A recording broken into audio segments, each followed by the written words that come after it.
Most people wake up every morning already defeated, not because they failed, but because before they even step out into the world, they've already decided someone else is better than them.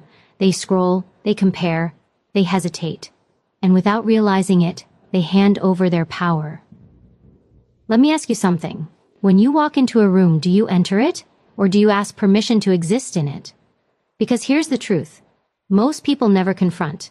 The moment you believe someone is above you, your body follows that belief. Your voice lowers. Your movements slow. Your decisions weaken. And nobody tells you this, but the world can sense it. Confidence doesn't announce itself. It doesn't argue. It doesn't beg to be noticed. It shows up early. It stands still under pressure. It speaks only when necessary. And the people who dominate quietly, consistently, they didn't wait for proof. They acted as if they were the best long before anyone agreed. Not because they were delusional, but because they understood something dangerous. Belief is not a reaction to success. Success is a reaction to belief. So the real question isn't, are you the best? The real question is, what happens the day you decide that no one is better than you? Because from that moment on, everything changes. Most people spend their entire lives chasing proof before they allow themselves to believe. They say, once I succeed, then I'll be confident. Once I achieve something, then I'll act like I belong. But that logic is backwards, completely backwards. Confidence is not a reward you receive at the end of the journey. It is the fuel that gets you through the journey in the first place. And the people who understand this don't wait for the scoreboard to tell them who they are. They decide first, then they move. Identity always comes before achievement. Every time. Before the title, before the recognition, before the applause, there is a decision. A quiet, internal decision where you choose who you are going to be when no one is watching. That decision determines how you walk, how you speak, how you respond to pressure, and how you treat yourself when things don't go your way. Long before the world gives you permission, you either claim your place or you don't. Here's the uncomfortable truth. The world does not crown people. It responds to them. It reacts to energy, certainty, and consistency. If you walk through life unsure of yourself, constantly seeking validation, constantly comparing, constantly waiting for approval, the world mirrors that hesitation right back to you. Opportunities pass you by. People talk over you. Your ideas get ignored, not because you're incapable, but because you never decided who you are. The strongest individuals don't need constant reassurance. They don't need to broadcast confidence. They don't need to dominate conversations. Their presence speaks before their words do. That presence is built from identity, not achievement. They've already accepted responsibility for who they are becoming regardless of current results. And that acceptance changes everything. When you decide that you are the type of person who handles pressure, you start acting that way, even when your hands are shaking.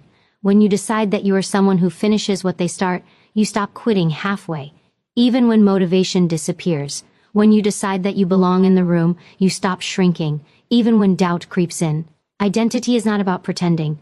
It's about alignment. You behave in a way that matches the person you've chosen to be. Most people never choose. They drift, they react, they wait for life to tell them who they are, and life is more than happy to assign them a role, usually a small one.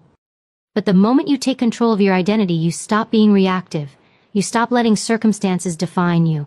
You stop saying, I'll try, and start saying, this is what I do.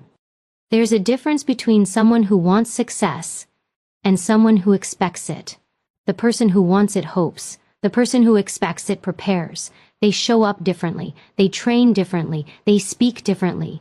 Not because they're guaranteed to win, but because their identity demands effort, regardless of the outcome. This is where people get confused. Acting as if you're the best doesn't mean denying reality. It doesn't mean ignoring your weaknesses or pretending you've already arrived. It means you take yourself seriously enough to grow. You respect the process because your identity requires excellence. You don't wait to be chosen. You make yourself undeniable. Think about this. Long before anyone trusted you, you had to trust yourself. Long before anyone followed you, you had to lead yourself. Long before anyone believed in your vision, you had to protect it, alone. That's identity. That's the foundation most people skip, and that's why they collapse the moment pressure hits. Pressure doesn't create character. It reveals it. When things go wrong, when plans fall apart, when the outcome isn't what you expected, what shows up is who you already decided you were. If your identity is weak, you fold. If it's strong, you adapt. You don't panic. You don't spiral. You adjust and move forward. The reason so many people quit isn't because the path is too hard. It's because their identity isn't strong enough to carry them through discomfort. They haven't decided who they are when it's inconvenient, when it's lonely, when it hurts. They only know who they are when things are going well. That's not identity, that's mood. Real identity is stable. It doesn't change based on results. It doesn't disappear when things get difficult. It anchors you when the noise gets loud. It reminds you that setbacks are part of the process, not a verdict on your worth. And here's something most people don't want to hear. If you don't define yourself, someone else will. Society will label you. Circumstances will box you in. Other people's expectations will quietly shape your decisions. And one day, you'll wake up wondering how you ended up living a life that doesn't feel like yours. But when you choose your identity early, when you decide that you are disciplined, capable, resilient, focused, you stop negotiating with yourself. You stop making excuses. You stop lowering your standards to match your comfort. You raise your behavior to meet your identity. Achievement becomes inevitable, not because you're special, but because your actions are consistent. And consistency beats talent every single time. You don't wait until you win to act like a winner. You act like a winner until winning becomes the natural outcome. You don't wait until you're confident to step forward. You step forward until confidence catches up. That's how identity works. It leads. Achievement follows.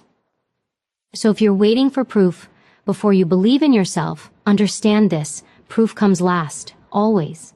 The decision comes first. The identity comes first. The work comes next. And eventually the results arrive. But by the time they do, you won't even be surprised, because deep down you already knew who you were. Most people think strength is loud. They think dominance comes from speaking the most, reacting the fastest, proving something in every moment. But real dominance, the kind that changes outcomes without announcing itself, comes from control over your thoughts, control over your emotions, control over how you respond when pressure shows up uninvited. The moment you lose emotional control, you give power away, instantly. It doesn't matter how skilled you are, how intelligent you are, how prepared you are. If someone can pull you into anger, fear, insecurity, or ego, they are now leading the situation and you're reacting to it. That's not strength. That's vulnerability disguised as intensity. Mental dominance begins with awareness, the ability to recognize what's happening inside you before it spills out into the world. Most people feel something and immediately act on it. They speak when they're triggered. They make decisions when they're emotional. They justify behavior later and call it honesty. But discipline isn't about suppression, it's about direction. You acknowledge the emotion, but you decide whether it deserves action. Calm is not weakness. Calm is control. When everything around you is chaotic, the person who remains steady becomes the anchor. People instinctively look to them, not because they demand attention, but because their presence signals safety, clarity, and authority. In high-pressure moments, the calm mind doesn't rush. It doesn't panic. It assesses, adjusts, and executes. Emotional control doesn't mean you don't feel. It means your feelings don't own you. You can be angry without being reckless. You can be afraid without freezing. You can be confident without being arrogant. That balance is rare, and that's why it's powerful. Think about how often people sabotage themselves emotionally. One comment ruins their focus. One setback derails their progress. One moment of doubt convinces them to quit, not because the situation is unmanageable, but because their inner world is unstable. When your mind is undisciplined, everything feels bigger than it actually is. Mental dominance is built through repetition, through choosing the harder response over the easier reaction. Every time you pause instead of explode, you're strengthening that muscle. Every time you stay silent instead of needing to win the argument, you gain leverage. Every time you stay composed when someone expects you to break, you shift. The power dynamic. The strongest individuals don't chase emotional highs. They don't let praise inflate them or criticism crush them. They understand that both are distractions. Praise can make you complacent. Criticism can make you reactive. Neither should dictate your behavior. Your standards should. When you act as if no one is better than you, emotional control becomes non-negotiable. You don't need to prove yourself. You don't need validation. You don't need to respond to every challenge. Silence becomes a strategy. Stillness becomes a statement. There's a reason composed people intimidate others. You can't read them easily. You can't provoke them on demand. You can't predict their next move. And unpredictability, when paired with discipline, is a form of dominance. Most conflicts escalate because someone needs to be right. Someone needs to feel superior. Someone needs to protect their ego. But ego is loud because it's fragile. Confidence doesn't need to shout. It knows who it is. It doesn't need to defend itself. Emotional control also means accepting discomfort without complaint. The best don't look for comfort. They look for effectiveness. They understand that growth feels uncomfortable, progress feels uncertain, and excellence feels lonely. They don't numb themselves. They endure. They stay present. They stay focused. When pressure hits, the undisciplined mind looks for escape. The disciplined mind looks for solutions. That difference changes everything. One reacts emotionally, the other responds strategically.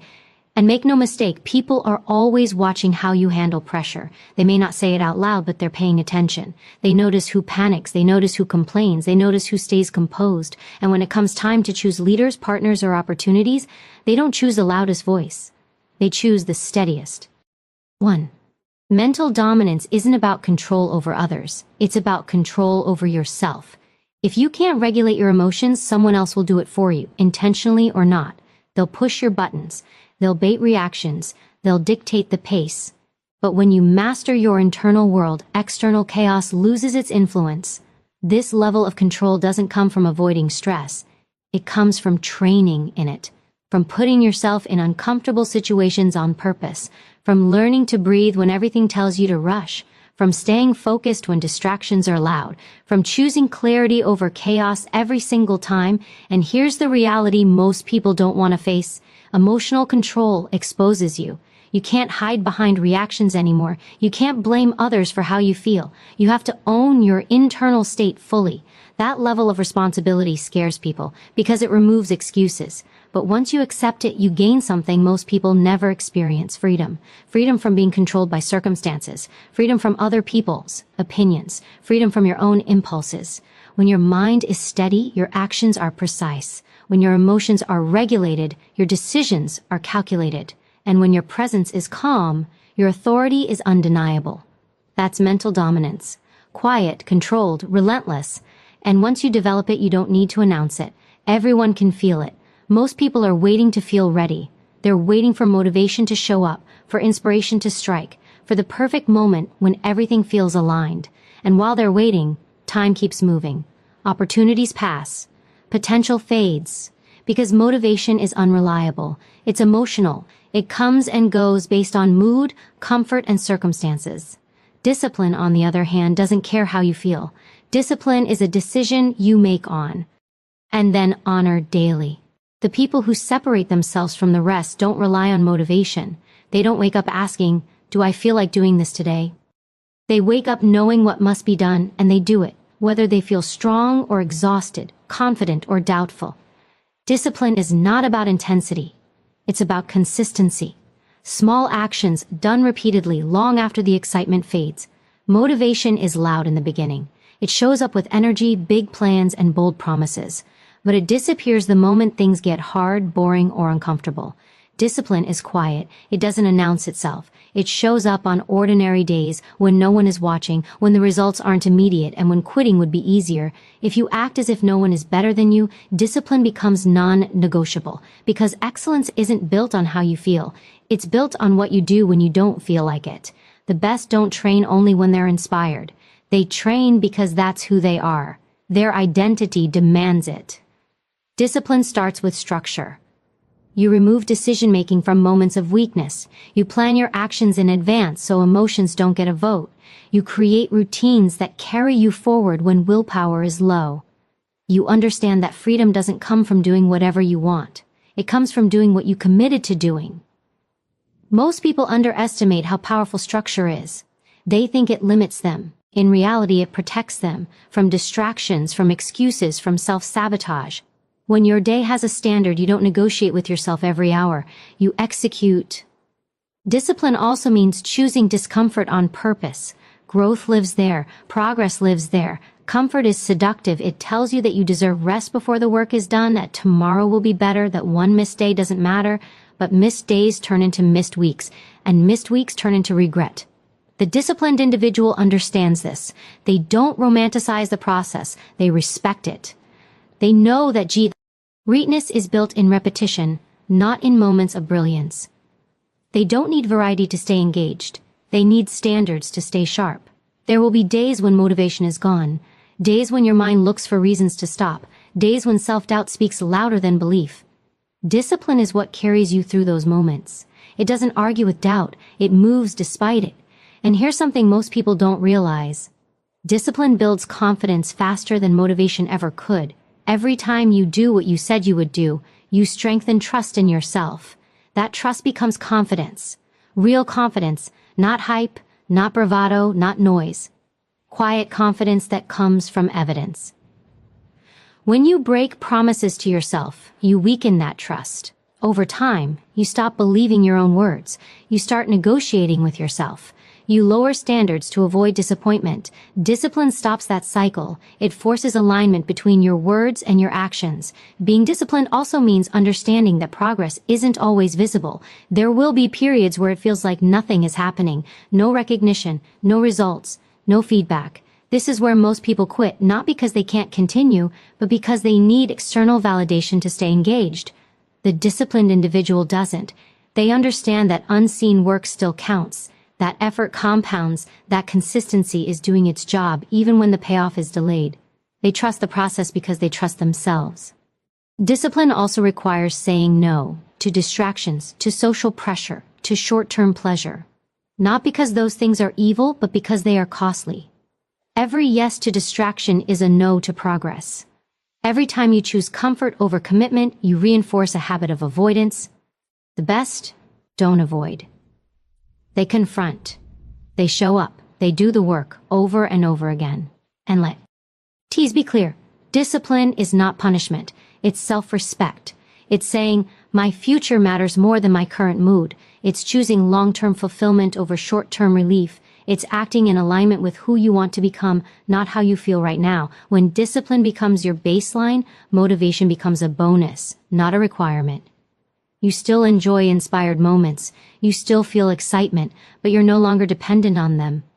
You move regardless, and that's where real power is, because while others are waiting to feel ready, you're already in motion. While others are starting and stopping, you're building momentum. While others are looking for shortcuts, you're mastering the fundamentals.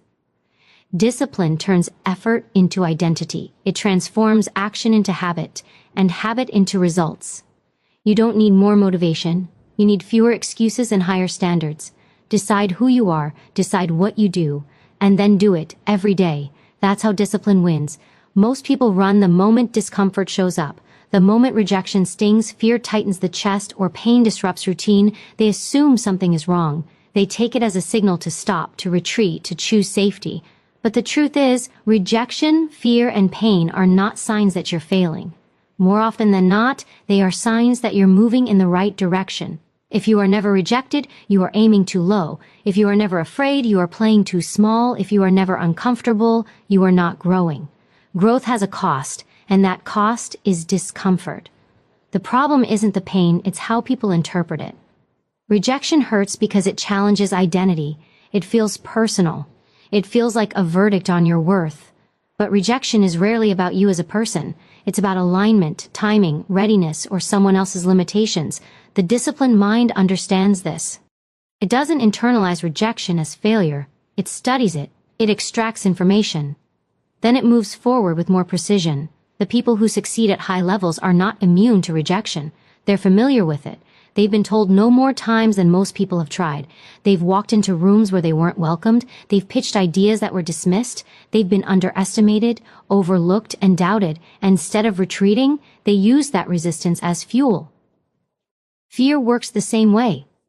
Fear doesn't mean you're incapable. It means you're stepping into the unknown. Fear appears when something matters. It shows up at the edge of growth. The mistake most people make is treating fear like a warning instead of an invitation. Fear says, this is unfamiliar. Fear says, this is important. Fear says, pay attention. But it does not say stop. Those who act as if no one is better than them don't wait for fear to disappear. They move with it. They expect it. They understand that courage is not the absence of fear. It's the decision to act in spite of it. Pain, too, has a purpose. Pain refines. Pain reveals weaknesses. Pain forces adaptation. Physical pain teaches the body its limits and how to exceed them. Emotional pain teaches boundaries, resilience, and self-respect. Mental pain forces clarity. It strips away illusions and exposes truth. Avoiding pain doesn't make you strong. It makes you fragile. Fragile people break when pressure arrives because they've never built tolerance for discomfort. They panic, they collapse, they quit. But those who have suffered intentionally, who have trained in discomfort, remain composed when it counts. There is a difference between suffering that weakens you and suffering that strengthens you. The difference is choice. When pain is chosen in pursuit of growth, it builds capacity. When it's avoided at all costs, it builds fear. Rejection, fear, and pain become proof of growth when you stop personalizing them and start using them. When rejection no longer defines you but sharpens you. When fear no longer stops you but focuses you. When pain no longer breaks you but disciplines you. Most people want progress without discomfort. They want confidence without challenge. They want success without sacrifice. That equation doesn't exist. Every level requires a new tolerance for discomfort. What used to feel overwhelming becomes manageable. What used to feel impossible becomes routine. This is how growth compounds.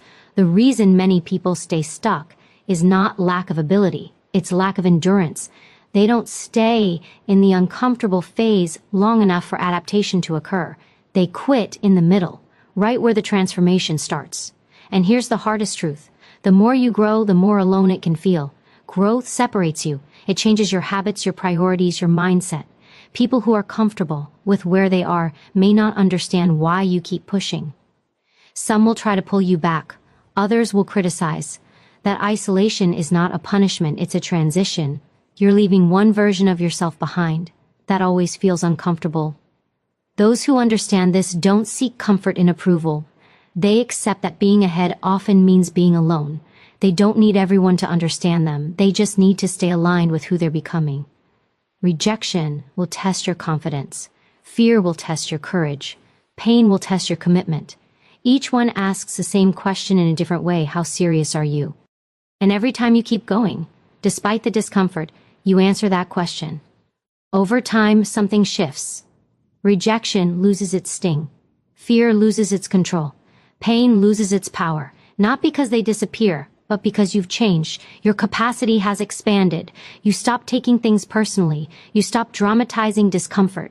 You stop interpreting resistance as failure.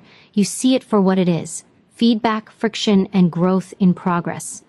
That's when confidence becomes unshakable. Not because everything is easy, but because you've survived what you once thought you couldn't. So if you're being rejected, challenged, stretched, and tested, pay attention. It might not be a sign to stop. It might be confirmation that you're finally moving beyond who you used to be, and that kind of growth always hurts first. At some point, everyone reaches a crossroads. One path is easy, familiar, and crowded. The other is demanding, lonely, and quiet. The difference between those paths is not talent, luck, or opportunity. It's standards. The standards you set for yourself determine the life you live, whether you admit it or not. You don't rise to what you want. You fall to what you tolerate. Most people tolerate too much. They tolerate excuses. They tolerate inconsistency. They tolerate mediocrity in their habits, their thinking, and their relationships. And then they wonder why their lives feel out of control. The truth is uncomfortable but simple. Your current results are a reflection of the standards you've accepted. When you decide that no one is better than you, standards become personal. You stop measuring yourself against others and start measuring yourself against what you're capable of. You don't ask, did I do enough to get by? You ask, did I meet my standard? And if the answer is no, you don't look for someone to blame. You adjust. Responsibility is where most people hesitate. They like the idea of success, but they don't like the weight that comes with owning every outcome. Responsibility means you stop outsourcing control of your life. You stop blaming circumstances, people, timing, or luck. You accept that while you can't control everything, you are responsible for how you respond to anything. That level of ownership is uncomfortable. It removes excuses. It removes the safety net of blame. It forces honesty. but it also gives you something most people never experience: power. Because once you own your life completely, no one else gets to define it for you. Ownership starts internally. You take responsibility for your thoughts, for the stories you tell yourself, for the meaning you attach to events. Two people can face the same situation and walk away with completely different outcomes, not because of what happened, but because of how they interpreted it. One sees limitation, the other sees challenge. One feels victimized, the other feels activated. Standards shape behavior. Behavior shapes identity. Identity shapes outcomes. This chain is never broken. If your standards are low, your behavior will follow. If your standards are high, your behavior has to rise to meet them. That's why disciplined people don't negotiate with themselves. They don't ask, "Do I feel like it?" They ask, "What does my standard require?" Ownership also means you don't wait to be held accountable. You hold yourself accountable. You don't need someone watching. You don't need pressure from the outside. You become your own authority. And that's when your character is revealed. Who you are when no one is watching matters more than any public performance. Most people want accountability without responsibility. They want recognition without effort. They want rewards without sacrifice. But life doesn't work that way. Standards without ownership are juice. Tea, wishes. Ownership without standards is chaos. You need both. When something goes wrong, the person with ownership asks, "What can I do differently next time?" The person without it asks, "Who's at fault?" One grows, the other stays stuck. One gains leverage, the other gives it away. High standards also mean you're selective. You're careful about what you allow into your life, habits, influences, conversations, environments. You understand that what you tolerate becomes normal, and what becomes normal becomes permanent. So you guard your space, not out of arrogance, but out of respect for your future. This level of responsibility often isolates people. When you raise your standards, you may outgrow old habits, old environments, and even old relationships, not because you think you're better, but because you're no longer willing to live beneath your potential. That separation can feel uncomfortable, but it's necessary. Growth requires change, and change requires courage. Ownership also means accepting consequences without resentment. When you make a mistake, you don't deny it, you don't justify it. You own it, correct it, and move forward. That ability builds trust with yourself and with others. People respect those who take responsibility, even when it's uncomfortable. There's a quiet confidence that comes from ownership. You stop needing excuses because you've already accepted responsibility. You stop needing validation because your standards are internal. You stop blaming the world because you've chosen to lead yourself. And leadership always starts with self-leadership. When you live by high standards, life becomes simpler, not easier, but clearer. Decisions are faster. Priorities are sharper. You know what you will and won't accept. You know when to walk away. You know when to push harder. You're no longer drifting. The truth is, no one is coming to save you. No one is coming to hold you to a higher standard than the one you set for yourself. And once you accept that, everything changes. You stop waiting. You stop complaining. You start building. Ownership doesn't guarantee success. But without it, failure is guaranteed. High standards don't promise comfort. But without them, regret is inevitable. When you decide that no one is better than you, you also decide that no one is responsible for your life but you. That decision is heavy, but it's also freeing. Because once you carry that weight, you don't need permission anymore. You move, you adjust, you rise, and whatever comes next, you own it. At the end of the day, this isn't about ego. It's not about proving anything to anyone. It's about a decision, one that only you can make. The decision to stop waiting, the decision to stop shrinking, the decision to stop handing your power to circumstances, fear, or other people's opinions. Because the moment you act as if you are the best, something irreversible happens. You stop asking for permission. You stop negotiating with doubt. You stop living like your life is an audition. You stand. Not because you've won everything, not because you know everything, but because you've accepted responsibility for who you are becoming. No one is better than you, not because you are above others, but because you refuse to place yourself beneath anyone. You compete with yesterday. You answer to your own standards. You move forward whether you're applauded or ignored. There will be fear. Let it be there. There will be rejection. Let it sharpen you. There will be pain. Let it teach you. None of it is a signal to stop. It's proof that you're alive, engaged, and moving towards something that matters. So walk with certainty, train with discipline, speak with intention, and when the world tests you, as it always will, meet it calmly, steadily, without apology. Because confidence is not loud, greatness is not rushed, and power doesn't ask to be recognized, it's felt. And from this moment on, act accordingly.